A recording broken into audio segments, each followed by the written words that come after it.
Everyone, welcome to my YouTube channel JK tutorial. Students, हम कर रहे थे क्लास 8 के साइंस का chapter 6 that is combustion and flame, जिसे हम लास्ट वीडियो में कंप्लीट कर चुके हैं। आज हम डिस्कस करने वाले हैं उसके टेक्सचुअल क्वेश्चंस के बारे में। लेकिन उससे पहले जो मेरे चैनल पर न्यू है, मेरी वीडियो को फर्स्ट टाइम देख रहे हैं, वो प्लीज़ इसे सब्सक्राइब करना ना भूलें। So let us start. First question है आपका, list condition under which combustion take place. आपको पता है कंबशन के लिए, किसी भी चीज़ के जलने के लिए कुछ ना कुछ कंडीशन जो हैं वो नेसेसरी होती हैं। आपको उन्हीं कंडीशंस के बारे में बताना है यहाँ पे कि कौन सी कंडीशन हैं जो ज़रूरी हैं कंबशन के लिए। तो सबसे पहले फ्यूल इज़ रिक्वायर्ड, जिसको जलाना है आपने, जिसकी कंबशन होनी है, वो चीज़ भी नेसेसरी है। कंबस्टिबल सब्सटेंस भी आपको चाहिए जिसने जलना है, तो वो चीज़ सबसे पहले आपकी नीड है। नेक्स्ट है एयर या ऑक्सीजन आप बोलते हो जिसे, वो नेसेसरी है, क्योंकि विदाउट ऑक्सीजन जो है वो आपकी कंबशन पॉसिबल ही नहीं है। ये ऑलरेडी हमने एक्टिविटी भी डिस्कस किया था जब हमने चैप्टर रीड कर रहे थे। And next thing is ignition temperature is required. उस जिस कंबस्टिबल सब्सटेंस जो है उसका इग्निशन टेम्परेचर भी होना चाहिए। ठीक है, अगर इग्निशन टेम्परेचर हमें पता, क्योंकि इग्निशन टेम्परेचर पे डिपेंड है कि कौन सा सब्सटेंस कंबस्टिबल है कि नहीं है। अगर आप बोलो कि स्टोन है, तो स्टोन जो है वो कंबस्टिबल, उसका बताइए इग्निशन टेम्परेचर कितना होगा। तो जितना इग्निशन टेम्परेचर कम होगा, उतनी जल्दी जो सब्सटेंस है वो क्या करता है, कैच करता है फायर को। नेक्स्ट आपका क्वेश्चन जो है वो फिल इन द ब्लैंक्स है। यहाँ पे फिल इन द ब्लैंक्स में आपको पूछा गया है कि जो बर्निंग होती है वुड और कोल की, उसके कारण डैश होता है एयर में। तो आपको पता है वुड और कोल की बर्निंग के कारण क्या होता है, पोल्यूशन होता है किसके अंदर, एयर में। तो यहाँ पे आपका क्या आएगा, पोल्यूशन। नेक्स्ट है liquid fuel use in Holmes is. कौन सा लिक्विड फ्यूल जो है, लिक्विफाइड पेट्रोलियम गैस जिसे बोलते हो आप, वो घरों में यूज़ होता है, तो दैट इज़ एलपीजी। यही आजकल मोस्टली यूज़ होता है। नेक्स्ट पार्ट में पूछा आपको, fuel must be heated to its dash before it start burning. Fuel को हमें कितना हीट करना पड़ता है जिससे पहले, जब वहाँ पे वो बर्न करना स्टार्ट हो जाए। तो हमें पता है फ्यूल का जो temperature must be, ignition temperature जो है वो इतना तो होना चाहिए कि वो बर्न करे। तो फ्यूल को इतना हीट करो कि जो उसका इग्निशन टेम्परेचर है वो आपका रीच हो जाए, वहाँ तक वो पहुँच जाए। उसके बाद वो क्या करता है, स्टार्ट करता है बर्निंग। नेक्स्ट डी पार्ट में आपको पूछा है कि जो फायर प्रोड्यूस होती है बाय ऑयल, वो हम कंट्रोल नहीं कर सकते। किसके साथ कंट्रोल नहीं कर सकते, वाटर के साथ। ये हमने ऑलरेडी डिस्कस किया गया है कि जो भी फायर प्रोड्यूस होती है बाय ऑयल, जहाँ इलेक्ट्रिकल एप्लायंसेस में जो फायर प्रोड्यूस होती है वो हम वाटर से कंट्रोल नहीं कर सकते। उसके लिए फायर एक्सटिंग्विशर्स क्या होते हैं, सिलेंडर्स बने होते हैं, जिसमें क्या होता है, कार्बन डाइऑक्साइड होती है, जिसके कारण आप यहाँ की आग जो है ऑयल की, जहाँ आपकी जो इलेक्ट्रिकल एप्लायंसेस की है, वो आप बुझा सकते हो। नेक्स्ट क्वेश्चन नंबर 3 है आपका, एक्सप्लेन कीजिए कि कैसे ये यूज़ है सीएनजी का ऑटोमोबाइल्स में, वो रिड्यूस करता है पोल्यूशन जो है हमारी सिटीज़ में। हमने डिस्कस किया था ना कि सीएनजी जो है वो बहुत ही क्लीनर फ्यूल है और आजकल वो ऑटोमोबाइल्स में यूज़ किया जाता है। आपने यही बताना है कि वो कैसे रिड्यूस करता है पोल्यूशन को हमारी सिटीज़ में। तो जो सीएनजी कंप्रेस नेचुरल गैस होती है, वो प्रोड्यूस करती है बहुत ही कम मात्रा में हार्मफुल प्रोडक्ट, जैसे कि सल्फर डाइऑक्साइड या नाइट्रोजन और सल्फर के ऑक्साइड्स। सीएनजी एक क्लीनर फ्यूल है, इसलिए वो रिड्यूस करता है, कम पोल्यूशन जो है वो प्रोड्यूस करता है कहाँ पे, सिटीज़ में।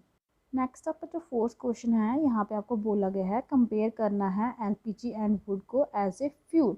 मीन्स आपको बीच में डिफरेंस बता दीजिए। कंपेरिजन में सिमिलरिटी भी हो सकती है, डिफरेंस भी हो सकती है। हम देखिए इन प्रॉपर्टीज़ के बेसिस पे कर रहे हैं। आप इन प्रॉपर्टीज़ को चाहे लिखिए नहीं लिखिए, यही प्रॉपर्टी है यहाँ पे। अब जैसे फॉर एग्जांपल एलपीजी क्या करता है, प्रोड्यूस करती है more energy as comparison to wood. Wood जो है आपका प्रोड्यूस करता है लेस एनर्जी। एलपीजी का पोल्यूशन जो होता है वो लेस होता है, वुड जो है मोर पोल्यूशन प्रोड्यूस करती है। एलपीजी जलने के बाद कोई भी रेजिड्यू एशेस प्रोड्यूस नहीं करता, वुड जलने के बाद ऐश प्रोड्यूस करती है एज ए रेजिड्यू। एलपीजी जो होता है ईजिली स्टोर हो जाता है, ट्रांसपोर्ट हो जाता है, लेकिन वुड के लिए ज़्यादा स्पेस चाहिए स्टोर करने के लिए। नेक्स्ट आपका क्वेश्चन नंबर 5 है। यहाँ पे आपको पूछा गया है, आपको रीज़न बताने हैं इन सभी के लिए।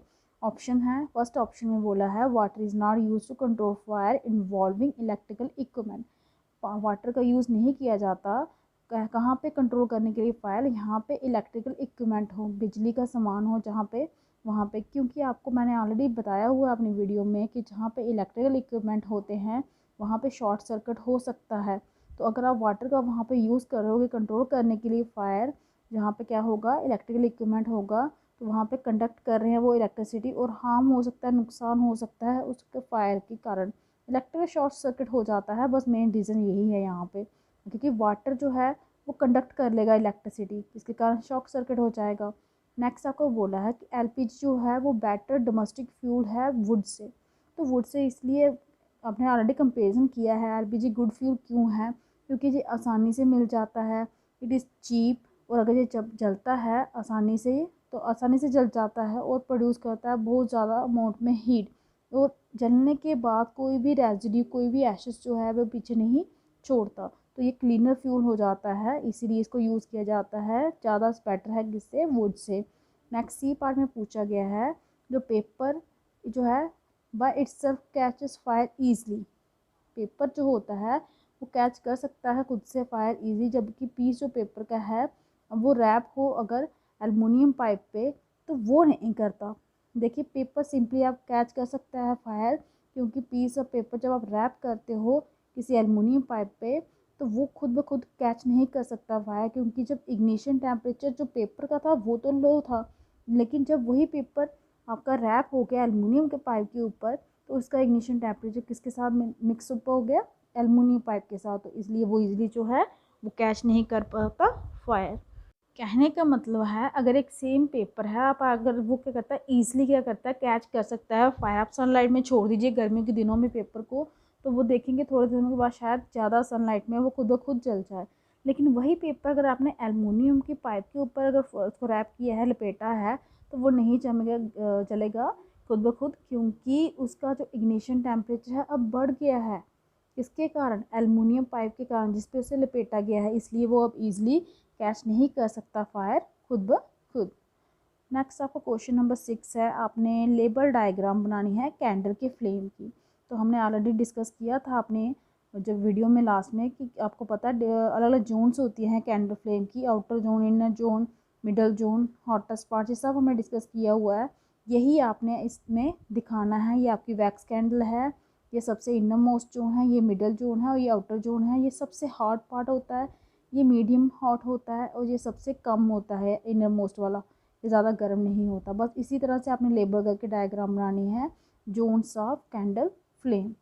नेक्स्ट आपका क्वेश्चन नंबर 7 है, यहाँ पे आपको पूछा है यूनिट बताइए calorific value of a fuel का, जिसमें आपको कैलोरीफिक वैल्यू का मतलब ऐसा यूनिट क्या होता है, किस में मेज़र करते हो आप कैलोरीफिक वैल्यू किसी भी फ्यूल की। तो ये भी हमने वीडियो में डिस्कस किया हुआ है कि कैलोरीफिक वैल्यू फ्यूल की जो होती है वो हम एक्सप्रेस करते हैं किलो जूल पर केजी में। नेक्स्ट क्वेश्चन नंबर 8 है कि कैसे कार्बन डाइऑक्साइड को जो है वो एबल है कंट्रोल करने के लिए फायर्स को।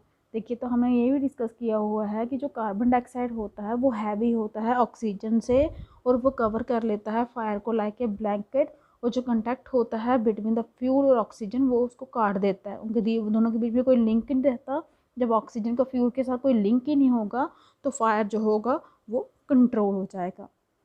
दैट नेक्स्ट आपका क्वेश्चन नंबर 9 है कि ये डिफ़िकल्ट है कि बर्न करने के लिए हीप ऑफ ग्रीन लीव्स, हरी पत्तियों के अगर आपका बैग है कोई, अगर आपने इसको बर्न करना होगा वो डिफ़िकल्ट होगा, लेकिन सेम अगर ड्राई लीव्स होंगी तो वो ईजिली पकड़ लेती हैं फायर, क्यों, तो आपको पता है इग्निशन टेम्परेचर जो है ग्रीन लीव्स का वो ज़्यादा होता है as comparison to dry leaves, तो इसलिए ड्राई लीव्स क्या करती हैं कैच कर लेती हैं फायर।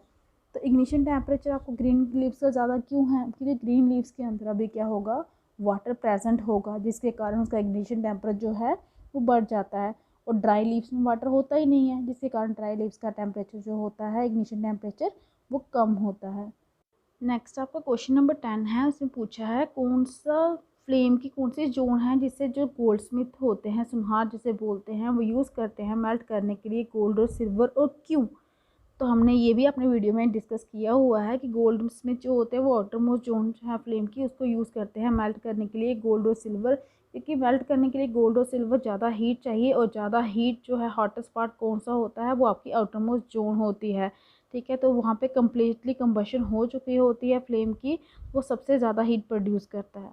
नेक्स्ट आपका क्वेश्चन नंबर 11 है, ये आपको एक न्यूमेरिकल दिया गया है, जैसे मैथमेटिकल क्वेश्चन होता है सॉल्व करने के लिए उसी तरह, कि एक एक्सपेरिमेंट में 4.5 kg जो फ्यूल था वो कम्प्लीटली जल गया, और जो हीट प्रोड्यूस हुई वो कितनी हुई, 1,80,000 किलो जूल तो आपको कंपेयर करनी है, कैलकुलेट करनी है, मतलब फाइंड करनी है कैलोरीफिक वैल्यू किसकी, फ्यूल की।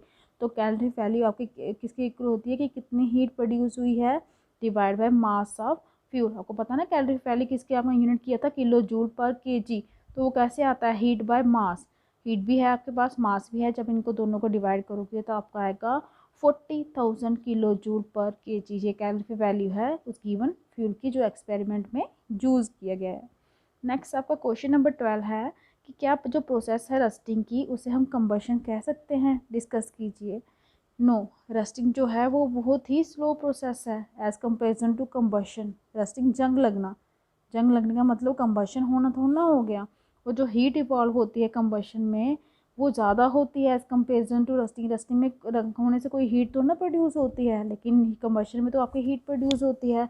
रस्टिंग जो है वो कैसे होती है, रूम टेम्परेचर पे हो जाती है, लेकिन कंबशन जो है उससे तो इग्निशन टेम्परेचर चाहिए, अदरवाइज़ कंबशन होगी ही नहीं। ठीक है, तो इस तरीके जो रस्टिंग है वो आपकी कंबशन नहीं है। नेक्स्ट क्वेश्चन नंबर 13 दिया गया है आपको। Abida and Ramesh were doing an experiment. ये दोनों कोई एक्सपेरिमेंट कर रहे हैं जिसमें वाटर को हीट करना है बीकर में। अबीदा ने क्या किया, बीकर को रखा near the wick of the yellow part of the candle flame. जो येलो पार्ट होता है कैंडल फ्लेम का उसके पास रखा, रमेश ने उसे रखा जो आउटर मोस्ट पार्ट था फ्लेम का। तो आपको बताइए कि वाटर जो है किसका कम समय में गर्म होगा। तो आपको ऑलरेडी पता है सबसे ज़्यादा हीट जो प्रोड्यूस होती है वो आउटर मोस्ट पार्ट में होती है। तो नेचुरली जो रमेश का जो पानी है, राकेश का सॉरी, वो जल्दी क्या हो जाएगा, हॉट हो जाएगा, क्योंकि आउटर मोस्ट पार्ट जो होता है फ्लेम का वो हॉटेस्ट जो गर्म होता है। राकेश का वाटर जो है वो हीट हो जाएगा कम समय के अंदर। तो यहाँ पे ये आपके टेक्सचुअल क्वेश्चन जो हैं ये कंप्लीट होते हैं। आई होप कि आपको अच्छे से समझ आ गए होंगे। अगर आपको कोई भी डाउट हो तो कमेंट बॉक्स में अपना कमेंट कर सकते हैं, हम आपके डाउट को क्लियर करेंगे। अगर आपको मेरी वीडियो अच्छी लगी हो तो प्लीज़ इसे लाइक कीजिए, शेयर कीजिए और चैनल को सब्सक्राइब कीजिए ताकि आपको जो मेरी लेटेस्ट वीडियो है वो टाइम टू टाइम मिलती रहें। आज के लिए इतना ही, थैंक यू।